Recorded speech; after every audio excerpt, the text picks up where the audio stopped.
आपने अभी अभी 300 रुपए का खाना ऑर्डर किया है। फोन की स्क्रीन पर लिखा है ऑर्डर कंफर्म्ड। आपको लगता है कि आपने बस 300 रुपए का खाना खरीदा है, लेकिन अगर मैं आपसे कहूं कि इसी एक 300 रुपए के ऑर्डर के अंदर कम से कम 3 अलग अलग बिजनेसेस पैसा बनाने की कोशिश कर रहे हैं, एक रेस्टोरेंट, एक डिलीवरी पार्टनर और एक फूड डिलीवरी प्लेटफॉर्म। और मजेदार बात यह है कि तीनों एक ही 300 रुपए के लिए काम कर रहे हैं, लेकिन तीनों का हिसाब बिल्कुल अलग है। रेस्टोरेंट सोच रहा है इस ऑर्डर के बाद मेरे पास कितना बचेगा। डिलीवरी पार्टनर सोच रहा है इस ऑर्डर के लिए मुझे कितना मिलेगा और इसमें मेरा पेट्रोल कितना जाएगा। और प्लेटफॉर्म सोच रहा है इस एक ऑर्डर से आज कितना कमाया और सबसे जरूरी, क्या ये कस्टमर कल फिर ऑर्डर करेगा। तो आज हम किसी एक कंपनी की कहानी नहीं देखेंगे, हम एक सिंगल 300 रुपए ऑर्डर को डिसेक्ट करेंगे। एक इमेजिनरी लेकिन रियलिस्टिक ऑर्डर। मान लीजिए रात के 8:17 हुए हैं, बारिश हो रही है, राहुल ऑफिस से घर आया है, भूख लगी है लेकिन खाना बनाने का बिल्कुल मन नहीं है। वो ऐप खोलता है, एक रेस्टोरेंट दिखाई देता है, बिरयानी 260 रुपए। कुछ चार्जेस जोड़कर ऑर्डर का टोटल लगभग 300 रुपए हो जाता है। राहुल प्लेस ऑर्डर दबाता है, बस उसके लिए कहानी खत्म। लेकिन बिजनेस के लिए कहानी अभी शुरू हुई है, क्योंकि उसी सेकंड 300 रुपए की एक छोटी सी इकोनॉमी एक्टिवेट हो जाती है। और पहला सवाल है, ये 300 रुपए सबसे पहले किसके पास जाता है। देखने में जवाब बहुत आसान है, रेस्टोरेंट के पास। लेकिन यही हमारी पहली गलती हो सकती है, क्योंकि रेस्टोरेंट के लिए 300 रुपए का ऑर्डर और 300 रुपए का प्रॉफिट दो बिल्कुल अलग चीजें हैं। मान लीजिए इस ऑर्डर की फूड वैल्यू 300 रुपए है। अब रेस्टोरेंट को इंग्रेडिएंट्स खरीदने पड़े, चावल, चिकन या वेजिटेबल्स, ऑयल, स्पाइसेस, सॉसेस और फिर किचन में काम करने वाले लोगों का समय। इसके अलावा पैकेजिंग है, गैस है, इलेक्ट्रिसिटी है, रेंट है, क्लीनिंग है, वेस्टेज है। और अगर ऑर्डर ऐप से आया है तो प्लेटफॉर्म के साथ कमर्शियल अरेंजमेंट की कॉस्ट भी हो सकती है। अब एक हाइपोथेटिकल कैलकुलेशन करते हैं। सिर्फ इकोनॉमिक्स समझने के लिए मान लेते हैं कि इस ऑर्डर पर प्लेटफॉर्म रिलेटेड कमीशन या सर्विस चार्ज 20% है। ये कोई यूनिवर्सल इंडस्ट्री रेट नहीं है।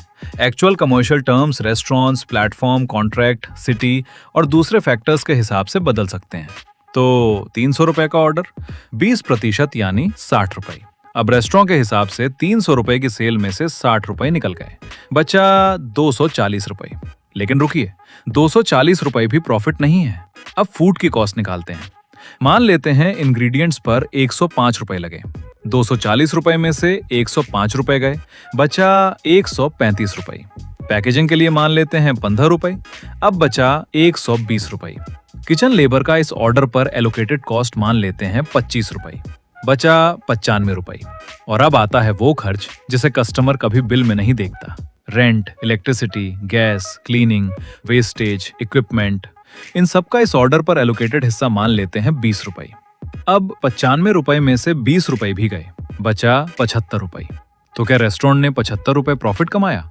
इतनी जल्दी फैसला मत कीजिए, क्योंकि ये 75 रुपए सिर्फ हमारा इलस्ट्रेटिव ऑपरेटिंग कैलकुलेशन है।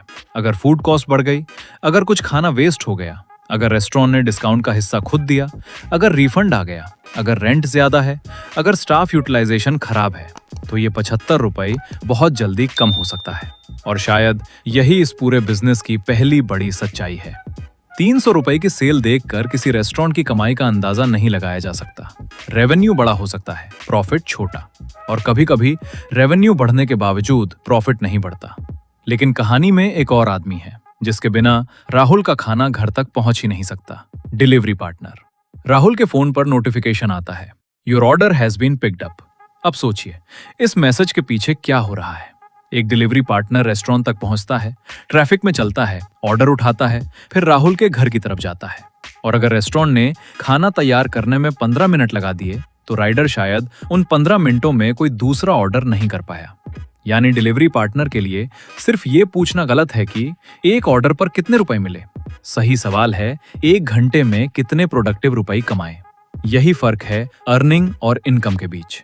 कंपनियों के डिस्क्लोजर्स और इंडस्ट्री रिपोर्टिंग में डिलीवरी पार्टनर इकोनॉमिक्स को अक्सर hourly earnings, incentives, waiting time और ऑपरेटिंग कॉस्ट्स के संदर्भ में देखा जाता है। यानी एक ऑर्डर का पे आउट देखकर पूरी कमाई समझना सही तरीका नहीं है। मान लीजिए सिर्फ एग्जांपल के लिए इस ऑर्डर पर राइडर को 60 रुपए ग्रॉस पे आउट मिला। सुनने में ठीक लगता है, लेकिन क्या 60 रुपए उसकी कमाई है? अगर वो बाइक चलाकर आया है तो पेट्रोल लगा, व्हीकल मेंटेनेंस है, टायर है, इंजन ऑयल है, मोबाइल डेटा है और सबसे बड़ा हिडन कॉस्ट उसका समय। मान लीजिए इस ऑर्डर में रेस्टोरेंट तक पहुंचने, वेट करने और राहुल तक पहुंचने में कुल 35 मिनट लगे। अब 60 रुपए को 35 मिनट से कंपेयर कीजिए और अगर इसी दौरान उसे नियर बाय दूसरा ऑर्डर नहीं मिला तो उसकी वास्तविक प्रोडक्टिविटी और कम हो जाती है। यानी राइडर का बिजनेस मॉडल कुछ ऐसा है: time, distance, orders, pay out, fuel, maintenance, actual take home. और अब एक इंटरेस्टिंग बात समझिए, अगर राइडर को 1 घंटे में 2 नियर बाय ऑर्डर्स मिल जाएं तो उसकी इकोनॉमिक्स बेहतर हो सकती है। लेकिन अगर एक ऑर्डर बहुत दूर चला गया और रिटर्न खाली आया तो वही पे आउट कम अट्रैक्टिव हो जाता है। यानी डिलीवरी बिजनेस में डिस्टेंस सिर्फ मैप पर दिखाई देने वाली लाइन नहीं है, वो कॉस्ट है। अब वापस राहुल पर आते हैं। उसके लिए खाना रास्ते में है, लेकिन ऐप के अंदर एक और कैलकुलेशन चल रही है। प्लेटफॉर्म देख रहा है कौन सा राइडर अवेलेबल है, कौन सा रेस्टोरेंट ऑर्डर तैयार कर रहा है, किस डायरेक्शन में राइडर जा रहा है, किस एरिया में डिमांड ज्यादा है, किस समय डिलीवरी करनी है और सबसे इंपॉर्टेंट, इस पूरे नेटवर्क को एफिशिएंटली कैसे चलाना है। आपको ऐप पर सिर्फ एक बटन दिखाई देता है, लेकिन उसके पीछे एक मैचिंग सिस्टम काम कर रहा है। Customer demand, restaurant supply, delivery capacity, तीनों को एक साथ मैच करना पड़ता है। और अब बारिश को याद कीजिए। राहुल ने बारिश की वजह से खाना ऑर्डर किया, लेकिन उसी बारिश की वजह से बहुत सारे दूसरे लोग भी घर से बाहर नहीं निकलना चाहते। ऑर्डर्स बढ़ गए, लेकिन क्या राइडर्स भी उसी स्पीड से बढ़ गए? जरूरी नहीं। अब प्लेटफॉर्म के सामने प्रॉब्लम है, डिमांड ऊपर, डिलीवरी कैपेसिटी लिमिटेड।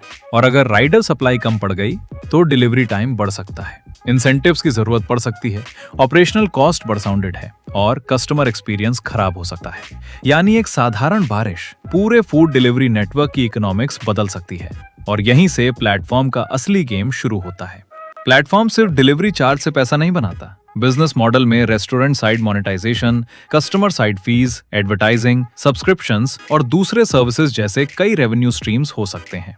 स्विगी अपने डिस्क्लोजर्स में restaurant commissions, restaurant advertising, users और डिलीवरी पार्टनर्स से प्लेटफॉर्म/टेक्नोलॉजी फीस, सब्सक्रिप्शन रेवेन्यू और दूसरे बिजनेस इनेबलमेंट सर्विसेज का उल्लेख करता है। इसका मतलब क्या है? मान लीजिए राहुल ने 300 रुपए का ऑर्डर किया। प्लेटफॉर्म को रेस्टोरेंट साइड से कुछ रेवेन्यू मिला, कस्टमर से कुछ एप्लीकेबल फीस मिल सकती हैं, रेस्टोरेंट ऐप पर विजिबिलिटी बढ़ाने के लिए एडवर्टाइजिंग भी कर सकता है और अगर राहुल सब्सक्रिप्शन मेंबर है तो उसके लिए इकोनॉमिक्स अलग हो सकती है। यानी प्लेटफॉर्म के लिए राहुल सिर्फ आज का 300 रुपए नहीं है, राहुल एक रिकरिंग कस्टमर है। और यही कहानी अचानक ज्यादा इंटरेस्टिंग हो जाती है, क्योंकि प्लेटफॉर्म का सबसे वैल्यूएबल एसेट बिरयानी नहीं है, कस्टमर की फ्रीक्वेंसी है। अगर राहुल साल में सिर्फ एक बार ऑर्डर करता है तो उसका वैल्यू अलग है, लेकिन अगर राहुल हफ्ते में 2 या 3 बार ऑर्डर करता है तो वही कस्टमर प्लेटफॉर्म के लिए बहुत ज्यादा वैल्यूएबल हो जाता है। स्विगी ने अगस्त 2026 में कहा कि फूड डिलीवरी में फ्रीक्वेंसी और अफोर्डेबिलिटी ग्रोथ के बड़े लेवर्स हैं और कंपनी ने FY31 तक फूड डिलीवरी जीओवी को 2.5 से 3.5 गुना बढ़ाने तथा लगभग 5,000 करोड़ रुपए एडजस्टेड एबिटिडा तक पहुंचने का लक्ष्य बताया है। ये कंपनी का टारगेट है, गारंटीड रिजल्ट नहीं। अब एक छोटी सी कैलकुलेशन, मान लीजिए राहुल महीने में सिर्फ 4 बार 300 रुपए का ऑर्डर करता है। 300 रुपए गुना 4 बराबर 1,200 रुपए। एक साल में 1,200 रुपए गुना 12 बराबर 14,400 रुपए। अब अगर ऐसे लाखों कस्टमर्स हों तो एक छोटा सा 300 रुपए ट्रांजैक्शन एक बहुत बड़ा इकोनॉमिक इंजन बन सकता है। और यही प्लेटफॉर्म बिजनेस का सीक्रेट है, छोटा मार्जिन गुणा हाई फ्रीक्वेंसी गुणा ह्यूज स्केल। लेकिन यही एक नया सवाल आता है, अगर प्लेटफॉर्म इतना बड़ा रेवेन्यू जनरेट करता है तो फिर प्रॉफिट बनाना इतना आसान क्यों नहीं है? क्योंकि रेवेन्यू और प्रॉफिट के बीच बहुत सारी सीढ़ियां हैं। मान लीजिए प्लेटफॉर्म ने इस ऑर्डर से कमीशन, फीस और दूसरे मोनेटाइजेशन सोर्सेज मिलाकर 80 रुपए की इकोनॉमिक रेवेन्यू जनरेट की। अब क्या प्लेटफॉर्म का प्रॉफिट 80 रुपए है? नहीं। अब राइडर पे आउट है, कस्टमर सपोर्ट है, टेक्नोलॉजी इंफ्रास्ट्रक्चर है, पेमेंट प्रोसेसिंग है, डिस्काउंट्स हैं, इंसेंटिव्स हैं, रिफंड्स हैं, फ्रॉड प्रिवेंशन है, ऑपरेशंस है और नेटवर्क को अवेलेबल रखने की कॉस्ट है। यानी रेवेन्यू आया, लेकिन रेवेन्यू को प्रॉफिट बनने में अभी लंबा रास्ता बाकी है।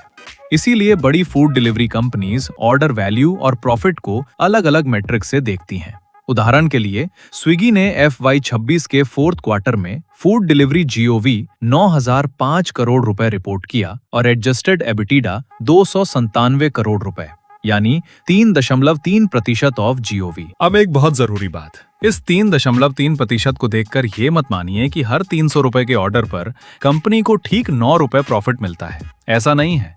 ये segment level adjusted EBITDA margin है, किसी इंडिविजुअल ऑर्डर का गारंटीड प्रॉफिट नहीं। लेकिन एक बात जरूर समझ आती है, फूड डिलीवरी में बहुत बड़ा ऑर्डर वैल्यू फ्लो हो सकता है और फिर भी मार्जिन परसेंटेज रिलेटिवली छोटा हो सकता है, यानी स्केल बहुत बड़ा हो सकता है, मार्जिन पतला हो सकता है। और यही इकोनॉमिक्स इस इंडस्ट्री को इतना फैसिनेटिंग बनाती है।